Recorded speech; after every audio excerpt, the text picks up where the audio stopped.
What You Gotta Do is on now.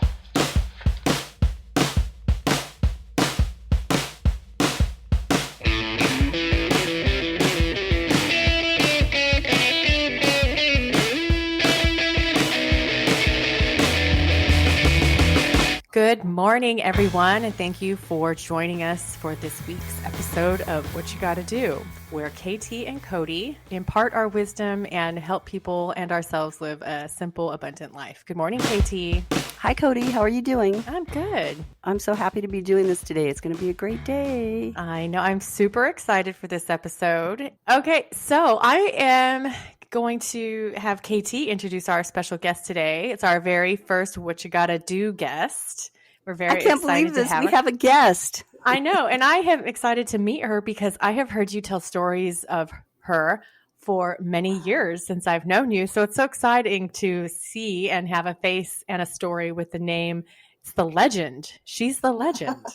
The legend. So our very first guest for What You Gotta Do is a very, very special woman. She has been a certified birth doula since 2005. She's trained through inspired doula training as well as doula from within. She's trained in essential oils in pregnancy and postpartum, rebozo work, craniosacral, I hope I'm saying that right, Kim, craniosacral in pregnancy and labor and placenta encapsulation.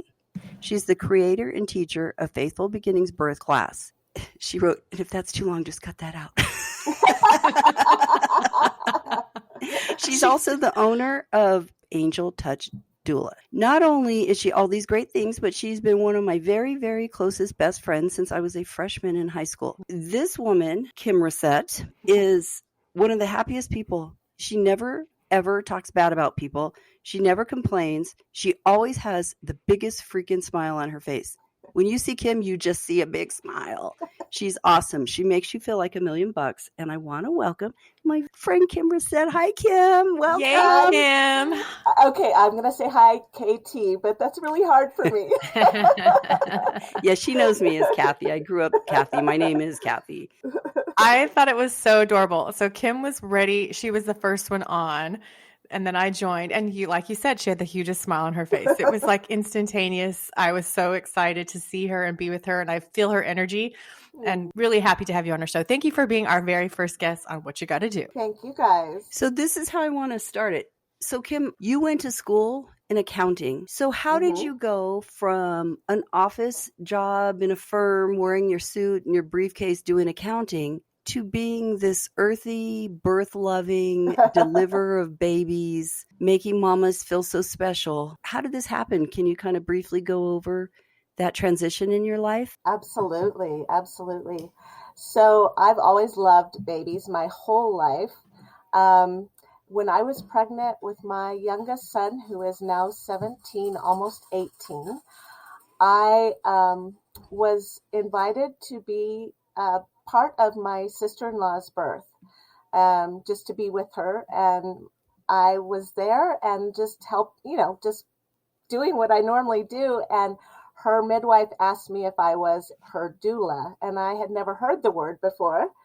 And so she explained to me what a doula was. And at that moment, I was just like drawn to it and thought, that's what I'm supposed to do. That is who I am. And so I was obviously pregnant at the time and couldn't pursue it right then, but I pursued it very shortly after that.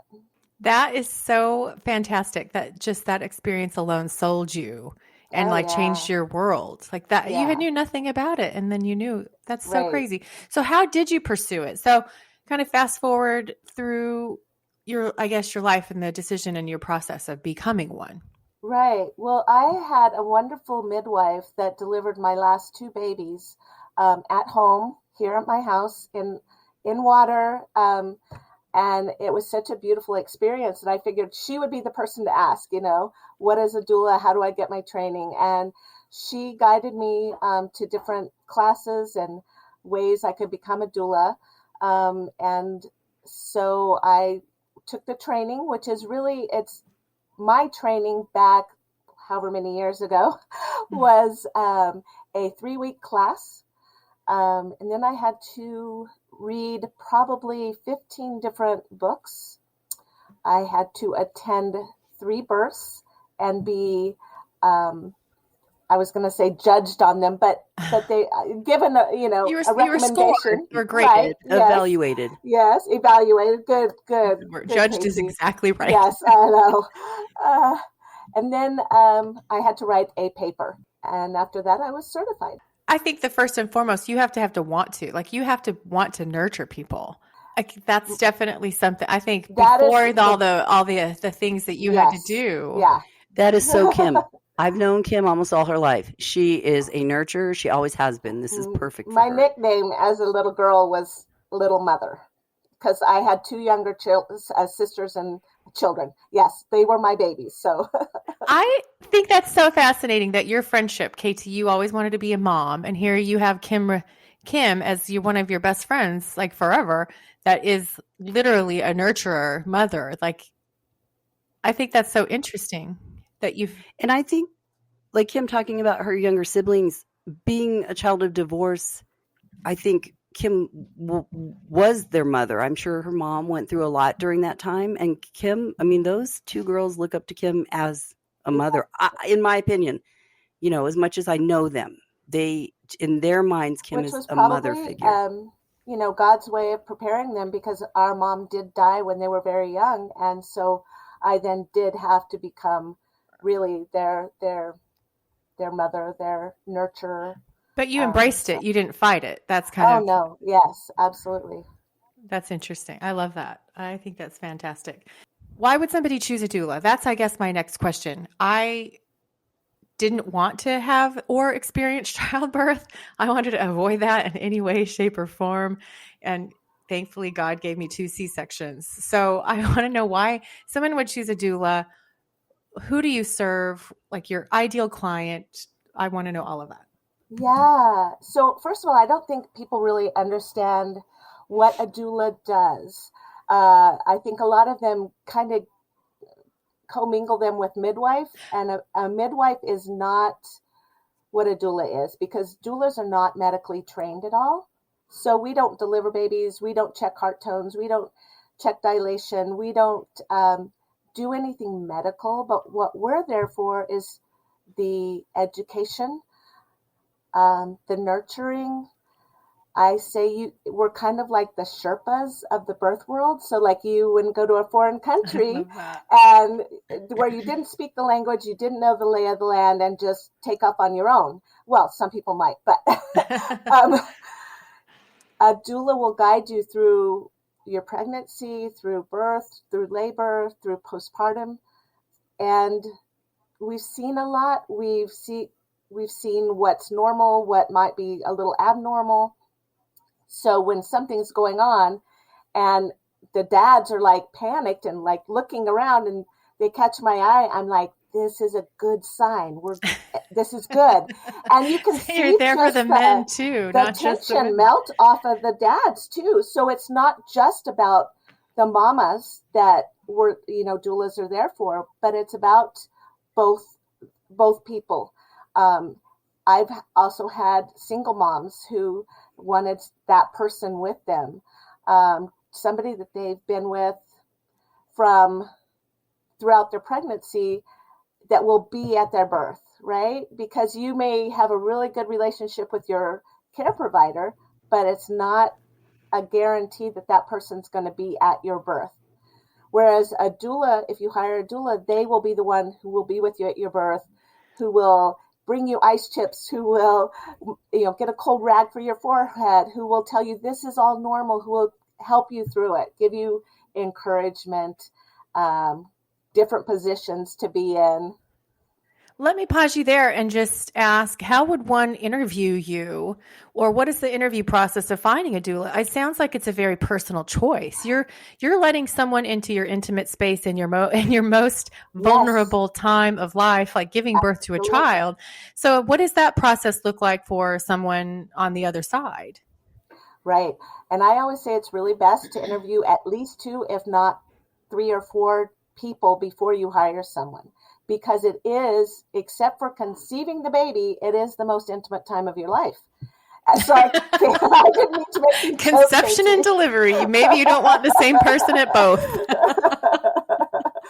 But so you need to have that connection with somebody. You need to know that person will make you feel safe and feel cared for and loved. So that's what you're looking for. Some people look for, how many years of experience, all that, but I really don't think that matters. I think it matters that connection. Going back to what you were saying about, you're not medical and you're there.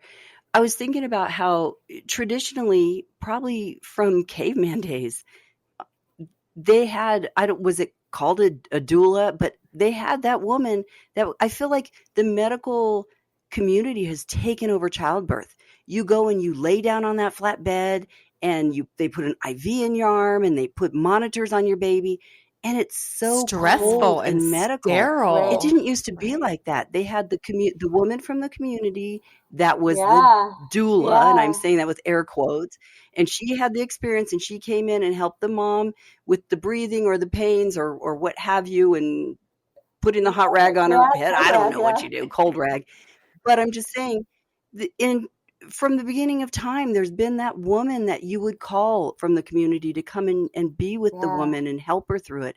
And I feel like the medical community has just sucked that right out of it. So I think having the doula there it's more natural. Yeah. It's just a more natural thing for a baby to come into a world with the warmth of a doula. And so do you partner with midwives? I know that you said, that you don't have the medical training, but is it something that like a doula and a midwife would like partner up and be the power team to like come in and like, we're going to deliver your birth, your child? I have worked a lot with a home birth midwife here in Albuquerque, but it's not a partner situation. It's just so I'm a private doula. There are doula co-ops, but I'm a private doula. So wherever that person is giving birth is where I'll go. So if it's a hospital, a birth center, a home birth, that's where I will go. And I've worked with a lot of the care providers here in Albuquerque just because I've been doing it a long time. But it is nice. I love the medical community loves doulas. They're especially the labor and delivery nurses, because it takes a lot of pressure off of them, because I can go get the mama ice. I can go get them a cold washcloth. I can hold the bucket when they're throwing up. I can, do all these things that normally a nurse would have to come in and do. And so they are really, I have found that they are really very welcoming to doulas in the hospital setting, as well as the home birth. Do you have specific healthcare providers? You don't have to say names, but that when you see them, you're like, oh, thank goodness you're here. Or conversely, I don't want to work with we have some amazing midwives and even OBs here in Albuquerque that I just get so excited. And labor and delivery nurses too. I get really excited when I see somebody I've worked with before, and they get excited too. So it's really fun to have like that connection. And we kind of work really well together because we know how the other one works, and they'll be like, oh yeah, well, Kim can hold the Doppler here while I do this. And, so it is really nice, the fact that I've been here for so long, that I have worked with so many people, and I get really excited when I see a lot of them that come in. So my question to you is, I don't ever remember my doctor ever saying, okay, here are your options of childbirth. Let me show you the menu. You can choose a doula, you can have a midwife, you could do this, you could do that. None of that was ever discussed with me in any way, shape, or form. How would a woman in that time frame understand or know how to engage a doula? What are you doing for education? Do you partner with certain OBGYNs saying, can we educate your patients in this realm? I mean, what are you doing in that space? I think, at least here in New Mexico, a lot of OBs and healthcare providers that are delivering babies know about doulas, and if they have a client who they feel like would benefit from one, they usually say you should try, look into hiring a doula. And so I'm very thankful for that. There's a lot of care providers here that recommend it, but I don't know that that's the case throughout other countries or other states, I mean. And cities too. I think it, you know, it's kind of that. But, and then also like, how many doulas are there? Do we need more? I mean, you know, we're so understaffed in the medical field already, and underserved. And then you add these other, I guess, maybe niches to it. And how, I mean, I wish everybody knew what a doula was. I wish every hospital had a doula program where even people who can't afford to pay a private doula could have a doula come in and be with them at their birth. That is ideal. I also wish insurance would start covering doulas because they don't. And so that limits a lot of people from being able to hire a doula. So, I mean, when you're on call for sometimes 2 to 3 weeks at a time, you can't leave your phone and you get called out. And sometimes I'm at a birth for 36 hours. And to do that without getting paid I wouldn't be able to do it. Right. So there needs to be some, you know, insurance, I think, is the key. If insurance would start covering doulas, I think more people would have that one-on-one personal.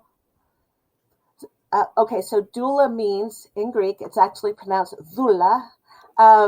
It means servant. So doulas are people's servants to help them in whatever way they need during the pregnancy, during the labor, during the birth, and during the postpartum period. I have a question. So Kim, we talked about this before. Mother Nature is incredible. And when I had my twins 10 weeks early, the lactation consultant said, Mother Nature knows that your kids were born early and needs extra nutrients. And therefore your breast milk is going to be far more nutrient based. And they had to test my breast milk to make sure my kids were getting it. And when they came back, the nurse laughed so hard. She's like, yeah, basically your milk is straight cream, ha, ha, ha. And so they were right. So I'm wondering, in what you do, basically it's primal. It is Mother Nature. Do you have any experiences that you can share like that where you see Mother Nature at work? Oh, absolutely. One really great thing about Mother Nature is if you put a baby, which is why skin to skin after birth is so important, putting a baby on a mother's chest, so skin to skin, the mother's body temperature will raise or lower by 10 degrees according to what the baby needs. So if the baby is too cold, the mother's body temperature will raise to warm the baby, as well as if the baby's too warm, the mother's core temperature will lower to cool the baby off. Yeah. No way. That's incredible. Oh my God. That gives me chills. I get chills. Yeah. That's awesome. Okay, here's a question. You may not know the answer, but at what point, when does that end?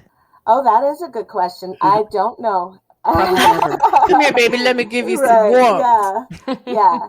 No, I would guess it's probably for the first, for sure, for the first week or so. But I would guess it probably lasts for up to, they say the first 3 months is the fourth trimester for a newborn, that they really need that connection with mama, listening to her heartbeat, smelling her, and I bet that the body still raises or lowers if they need it. I'd never heard that term, that the first 3 months or the fourth trimester. Yeah. I think that's so interesting because that makes sense with the whole maternity leave for 3 months rule. Absolutely, yeah. I wonder if that's like a scientific based decision. I doubt it. It's probably political. Yeah, no. And do you know, I remember my first child, after she was born, my body shook like tremendously. Do you know what causes that? So that is your hormones. Your body's just worked really, really, really hard in this laboring and birthing process. It's like running a marathon, even if you're not doing anything. And so once that's done, your body is like exhausted and it will shake. But the other thing that happens is the drop of hormones. So once you deliver your baby, your hormones, your birthing hormones drop as well.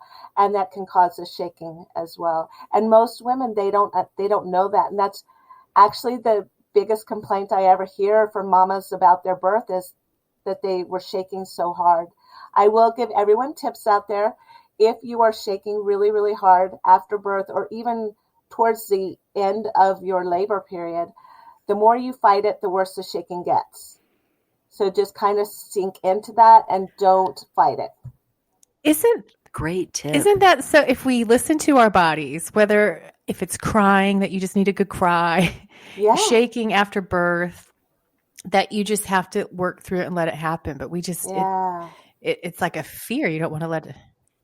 I had heard a Native American tradition or thought on that is that it's you gave birth to the baby's body. Now you're giving birth to their soul. Their soul is going from inside of the body to catch up with its body. And maybe that's why they say, let it happen. Don't fight it. Let that baby soul get her soul or his soul. That's beautiful. I just got goosebumps. That's awesome. I work with some Native American women, and I love their traditions. I love a lot of their traditions. So that's one I hadn't heard, but I love that. That's beautiful. Maybe we even covered this to the extent that you'd like to, and that's fine. But I would like to know how, who can find, what types of people do you serve the most?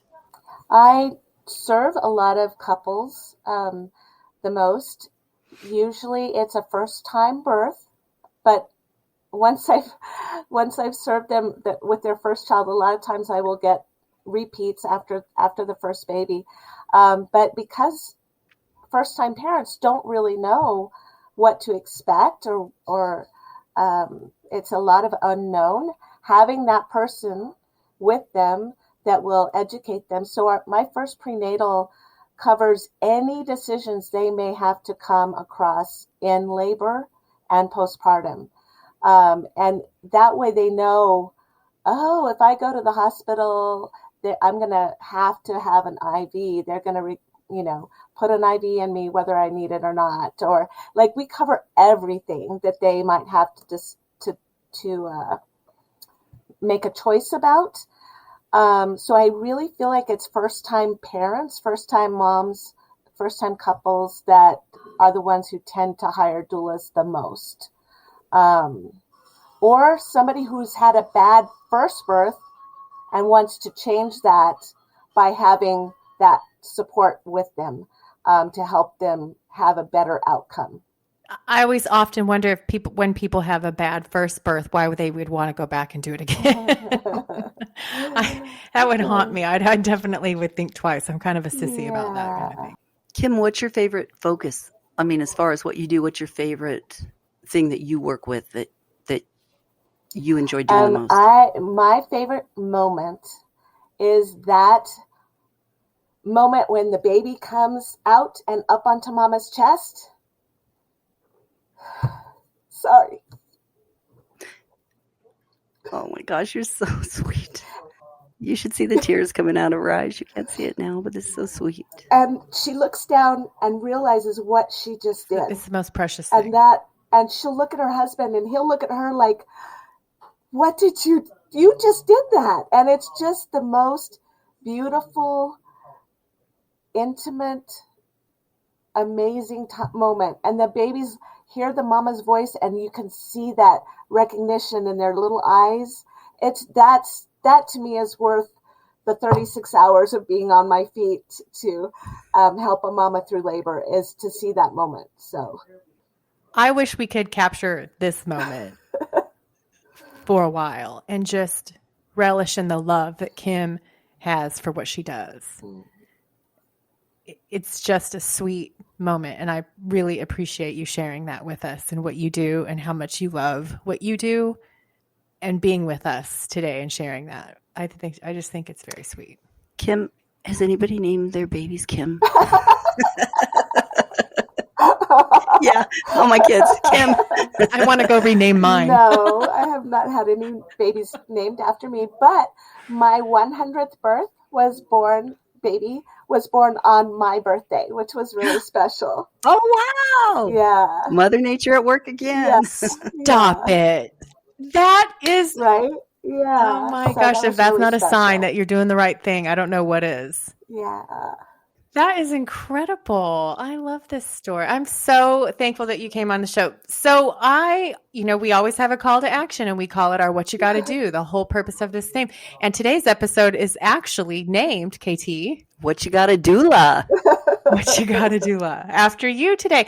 So Kim, do you have a call to action or a What You Gotta Do that you would share with us? Absolutely do. So part of the reason why I do what I do is because I read something a long time ago, and I'm sorry, I don't even know who wrote it, that in order to have a better country, a better community, is if we mother the mothers, then they will learn how to mother well, and our children will then be loved and cared for, and a lot of the problems we're having right now would be gone because everybody would be filled with love. And so my call to action is when you see that mama in the grocery store that's got the big belly, smile at her. Give her a nice warm smile. Don't go up and tell her horror stories about birth, please. But yeah, just really mother those mothers. Care for them. Take care of them. Tell them to put their feet up if you work with somebody who's pregnant. Go in and bring them a hot cup of tea or have them put their feet up or rub whatever you feel comfortable doing, but mother the mothers. I think that's so fantastic. I think new moms with young kids, moms with teenagers, any mom, find a way to show that you appreciate that their mother. It's not an us against as women. I feel like sometimes it's so polarized and it's an us against them type thing, those of us with kids versus those of us that don't, or working moms versus stay-at-home moms. There's so many other wars out there that are being fought. We don't need to do that on our front. We're females. We are all here trying to do the same thing, be the best versions of us, and be good moms. And just mother those mothers. I encouraged my neighbor down the street. She has teenage girls. And I told her, I said, when was the last time you went on a trip by yourself or with a girlfriend? And she said, I don't think ever. And I said, it's time. I just did this. It changed my life. It filled my soul. You need to do it. I'll watch your girls go. Just let me know. So I just think it's just encouraging women to just do for themselves too. Like make sure you're taking care of yourself. Absolutely. We can't take care of other people if we don't take care of ourselves first. Bingo. Yeah. So I have a call to action that I would like to just challenge myself with is to encourage people about you and what you do. And just say, if I do see like a mom who's pregnant, ask how they're delivering. Have you considered a doula? Have you looked at non-traditional ways? I mean, I just learned about you. So I always think that once you have knowledge, and you've accepted it, you have a requirement to share that knowledge. That's just how I think that's what it should do. That's kind of why we are having this podcast. That's why we invited you on here, because once you learn about something, you have a duty to share it. So I will be sharing information about a doula from our show, What You Gotta Doula. Awesome. That's a great call to action, and I'm going to share it with you. I'm going to share it with you, Cody. Let's do it. Let's do it. Loud and proud. I have the perfect person to recommend in my community. You do? I need some recommendations in mine, because then I'm like, well, then who would you use? I have no idea. I go to Albuquerque. Great resource, Cody. Way to go. You're on point. We talked to you about doing a warm fuzzy, cold prickly. Yeah. So, Kim, would you share with us your warm fuzzy? Absolutely. So, my warm fuzzy is a birth that I had right before COVID hit, and it was a mama who hired me probably right after she found out she was pregnant.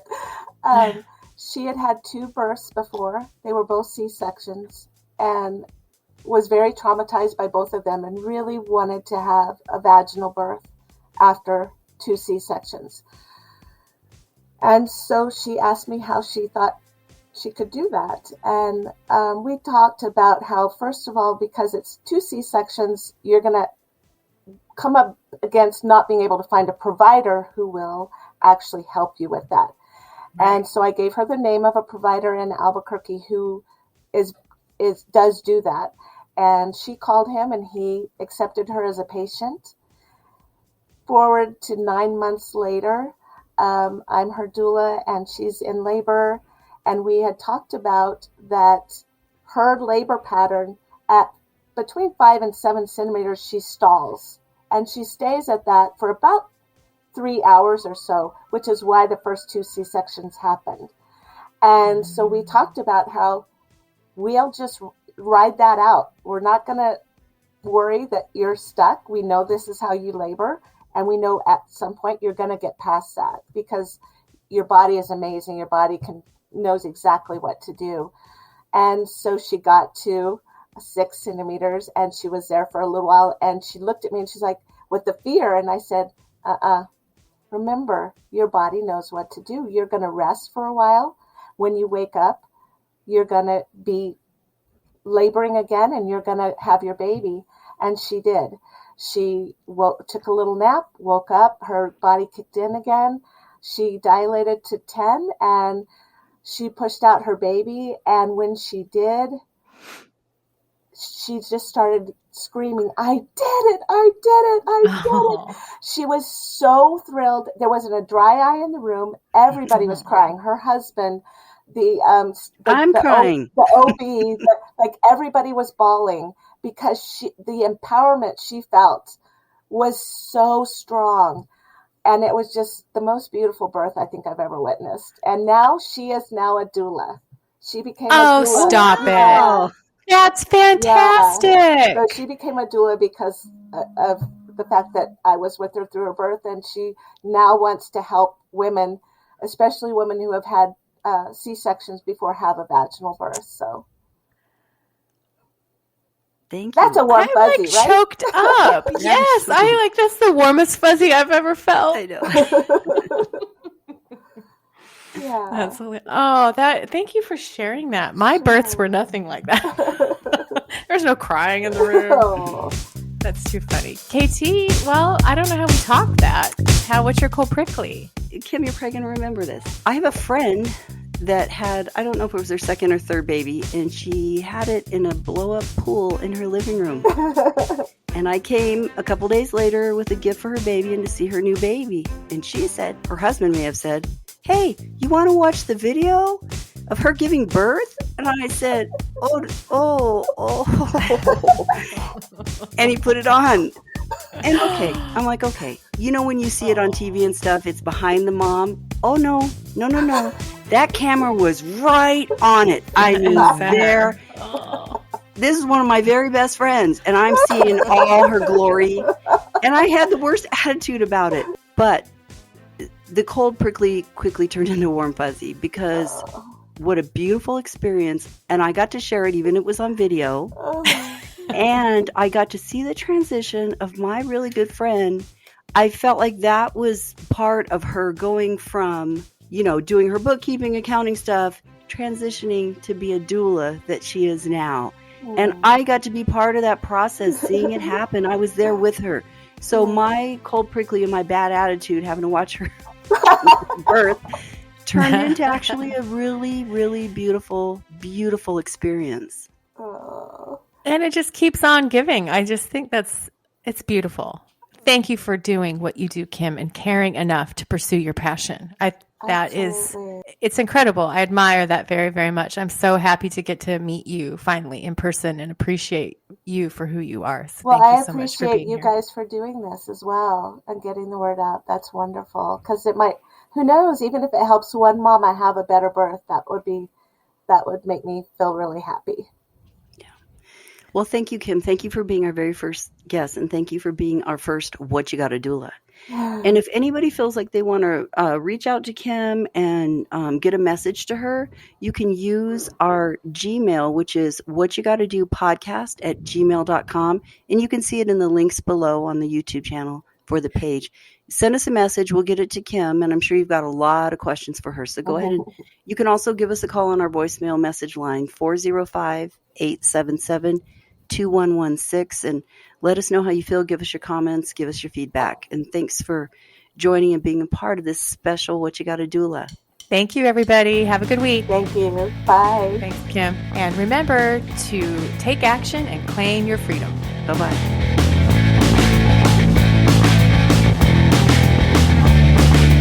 Thank you for listening to What You Gotta Do. The music for this podcast is written, produced, and performed by Joe Steitler. Production manager and host for What You Gotta Do podcast is Cody Hardy. Creative director is Matt Johnson. I'm KT Johnson, your co-host and editor. This has been a hell of a production.